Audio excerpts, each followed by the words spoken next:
सभाध्यक्ष महोदय, जनताबाट अनुमोदित भएर आउनुभएका सम्पूर्ण माननीय सदस्यहरूलाई यो सम्मानित सदनमा हार्दिक स्वागत गर्न चाहन्छु। यो संसद राष्ट्र निर्माणका शहीदहरूदेखि जेएनजी शहीदसम्मका बलिदानको सन्तान हो। म ती सम्पूर्ण शहीदहरूप्रति शिर झुकाएर श्रद्धापूर्वक श्रद्धाञ्जली अर्पण गर्दछु।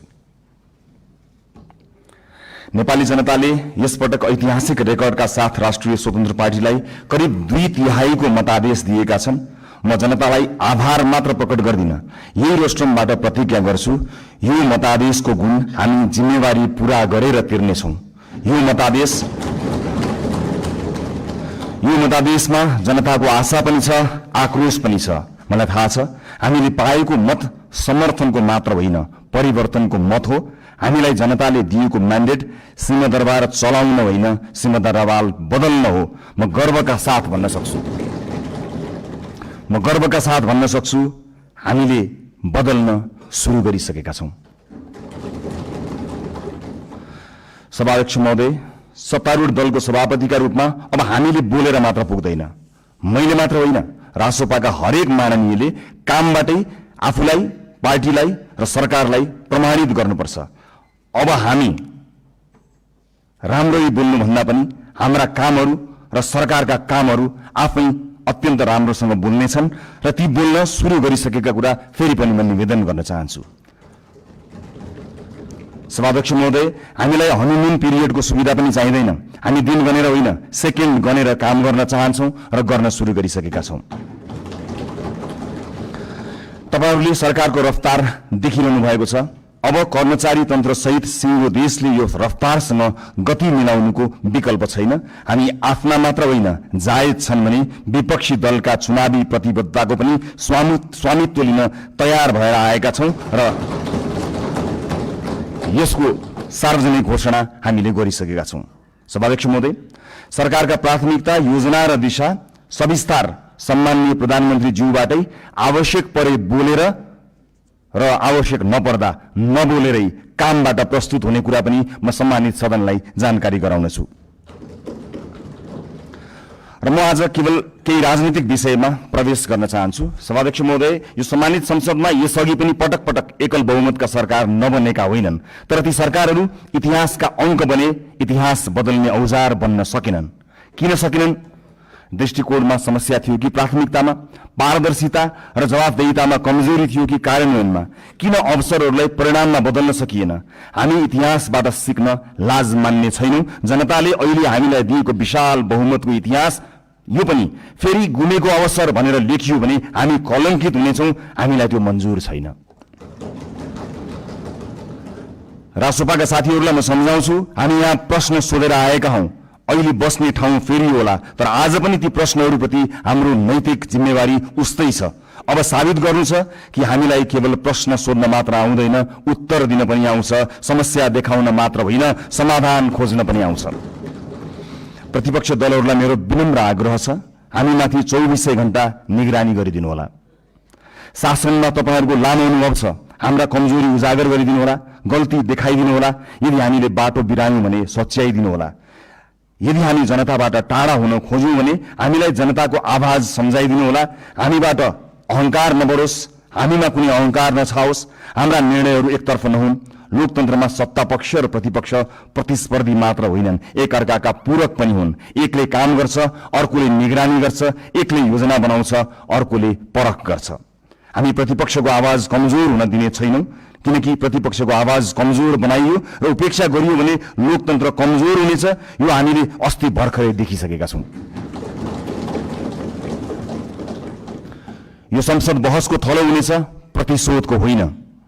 हिजो आफ्नालाई बचाउन र विपक्षीलाई फसाउन कानूनमै संशोधन गरिएको छ र अध्यादेश समेत ल्याइएको छ। त्यस्ता गलत क्रियाकलाप यथाशीघ्र सच्याइने कुरा म यो सम्मानित सदनलाई जानकारी गराउन चाहन्छु। प्रतिपक्षमाथि अहंकार र प्रतिशोधको त्यो अध्याय अब दोहोरिने छैन। आस्थाका आधारमा फरक व्यवहार हुने छैन। अब अन्यायपूर्वक विधि नै निचेर सुन्न मन लागेका कुरा नसुनौ भनेर कसैको माइक काटिने छैन। संसदीय समितिहरूमा संख्याकै बलमा प्रतिशोध र अत्याचार हुने छैन, तर सुशासनको वेग भने रोकिने छैन। न्याय पाउने न्याय पाउने पहिलो हक शहीदकी आमाको हो, त्यसलाई प्रतिशोध भन्न पाइने छैन।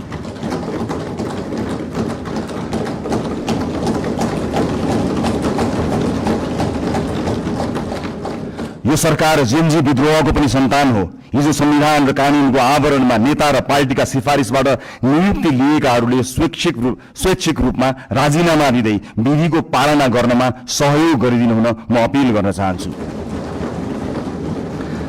सरकार नयाँ नीति, कानून, मापदण्ड र मान्यताका आधारमा स्वच्छ र प्रतिस्पर्धात्मक नियुक्ति प्रक्रिया लागू गर्न चाहन्छ। हिजो नियुक्ति लिएका सार्वजनिक सेवा र निकायका पदाधिकारीहरूले स्वेच्छाले मार्ग प्रशस्त गरिदिनु हुनेछ भन्ने अपेक्षा पनि गर्दछु। सभाध्यक्ष महोदय, छिमेकी राष्ट्र र मित्र राष्ट्रसँगका सम्बन्धलाई सडकमा लैजाने र सत्ता छाड्न परेपछि विदेशी चलखेल भन्ने गैर जिम्मेवार र सस्तो खेल अब हुने छैन। प्रतिपक्षलाई समेत साथमा लिएर हामी मित्रवत, सहकार्यपूर्ण र पारदर्शी परराष्ट्र नीति तय गर्नेछौँ। त्यो रणनीतिक र दीर्घकालीन सोचमा आधारित हुनेछ। व्यापार, लगानी, शिक्षा, पर्यटन र प्रविधि मैत्री हुनेछ। त्यसले पहिला राष्ट्रहित र त्योसँगै अन्तर्राष्ट्रिय सम्बन्धमा विश्वास र स्थायित्व सुनिश्चित गर्नेछ। स्वदेशी र विदेशी लगानीकर्तालाई यही रोस्ट्रमबाट मेरो अपील छ, अब नेपाल लगानीका लागि पूर्ण सुरक्षित छ, किनकि राजनीतिक स्थिरता, कानूनी सुरक्षा र पारदर्शी प्रशासनको हामी ग्यारेन्टी गर्छौं। प्राकृतिक स्रोत र युवा जनशक्तिको यो देशमा अभाव छैन। म गैर आवासीय नेपाली दाजुभाइ दिदीबहिनीहरूलाई अपील गर्छु, नेपालमा केही गरौं। तपाईँ नेपालको आर्थिक विकासमा जोडिनुहोस्। हामी एक पटकको नेपाली, सधैँको नेपालीको बाचा पूरा गरेरै छाड्छौं। नेपालको विकाससँग तपाईको पुँजी, सिप, अनुशासन र आत्मविश्वासलाई जोड्न जे गर्नुपर्छ हामी त्यही गर्छौं, जसरी पनि गर्छौं। तपाईहरुको लगानी सुनिश्चित बनाउनेछौं, तपाईहरुको सम्मान सुनिश्चित गर्नेछौं। देशभित्र म निजी क्षेत्रलाई पूर्ण आश्वस्त पार्न चाहन्छु, बिचौलिया र माफियाहरूले बिगारेको व्यावसायिक वातावरण हामीले सुधार गर्न सुरु गरिसकेका छौं। नीतिहरू अब बजारमा बेचिने छैनन्, निर्णयहरू कसैको दबावमा बन्ने छैनन्। व्यावसायिक क्षेत्रमा तपाईहरूले अनुभव गरेको असुरक्षा, अनिश्चितता र दबाव सधैँका लागि समाप्त हुनेछ। बिचौलिया र माफियागिरी अब रहने छैनन्। समान अवसर, पारदर्शिता, निष्पक्षता र व्यावसायिक स्वतन्त्रताको जिम्मा हामी लिन्छौं, सरकारले लिन्छ। म एउटा प्रसंग यहाँ प्रस्तुत गर्न चाहन्छु। सभामुख महोदय, मेरा मित्र माननीय खगेन्द्र सुनवार निर्वाचित भएर यहाँ आउनुभएको छ। चुनावी दौडका सिलसिलामा उहाँका विषयमा विवाद आउँदा थाहा छैन उहाँले गल्ती गर्नुभयो गर्नु भएन, तर उहाँले माफी माग्नुभयो। यति छिटै माफी माग्नुभयो, भन्नुभयो मबाट त्यस्तो गल्ती भयो जस्तो मलाई लाग्दैन, तर गल्ती भएको रहेछ भनेर माफी माग्नुभयो। म आज यो सिङ्गो सदनबाट सिङ्गो देशलाई भन्न चाहन्छु, गल्ती गरेको हो कि होइन भन्दा अन्यल हुँदा खगेन्द्र सुनारले माफी मागे। खगेन्द्र सुनारहरूमाथि युगौं युगसम्म गरिएको अन्यायको लागि हामीले माफी माग्यौं।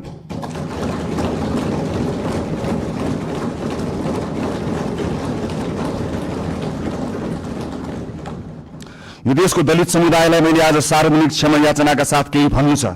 यो सरकार शताब्दीदेखिको विभेदको, अन्यायको, अत्याचारको इतिहाससँग पहिलो पटक सामूहिक र सार्वजनिक माफी माग्दैछ, त्यो पनि यो सदनबाट।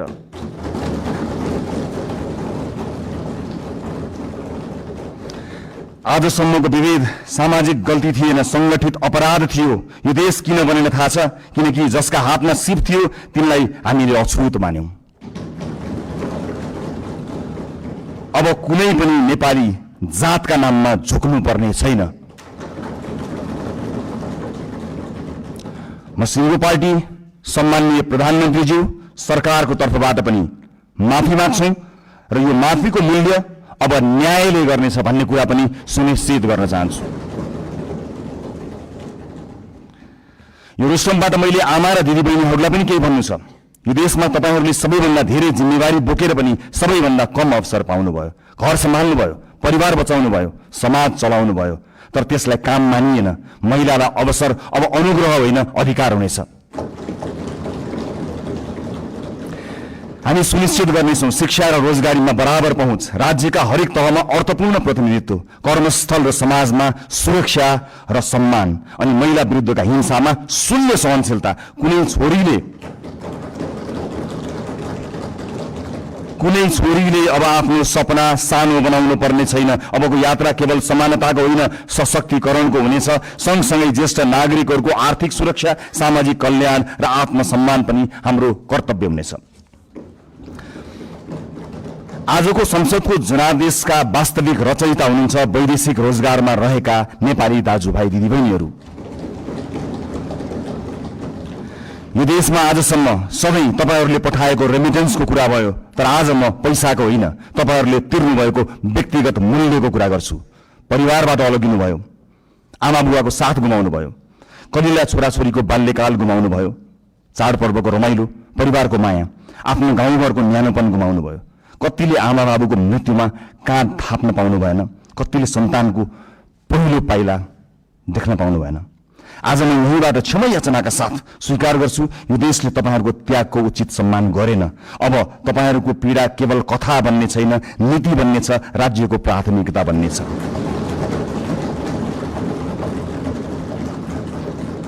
बिचौलिया र श्रम माफिया अब कारबाहीका भागीदार हुनेछन्। अबको नीति तथा कार्यक्रम र बजेट तपाईहरूको हुनेछ। खाडी क्षेत्रमा अब जाने हाम्रा राजदूतहरू बिचौलियासँगको डिनर टेबलमा होइन, श्रमिकका शिविरहरूमा भेटिनेछन्।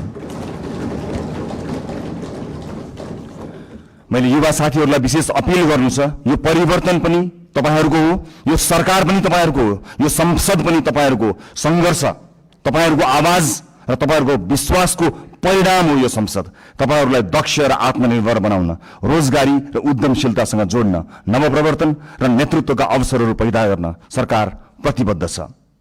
माननीय सांसदज्यूहरू, जुनसुकै पार्टीबाट चुनिएर आए पनि हामी जनतालाई प्रतिनिधित्व गर्दछौँ। त्यसैले अब हाम्रो लक्ष्य एउटै हुनुपर्छ, देशको समृद्धि, जनताको जीवनमा सुधार र न्यायपूर्ण समाजको निर्माण। मलाई विश्वास छ यो सहकार्य, उत्तरदायित्व र परिवर्तनको प्रतीक हुनेछ। धन्यवाद।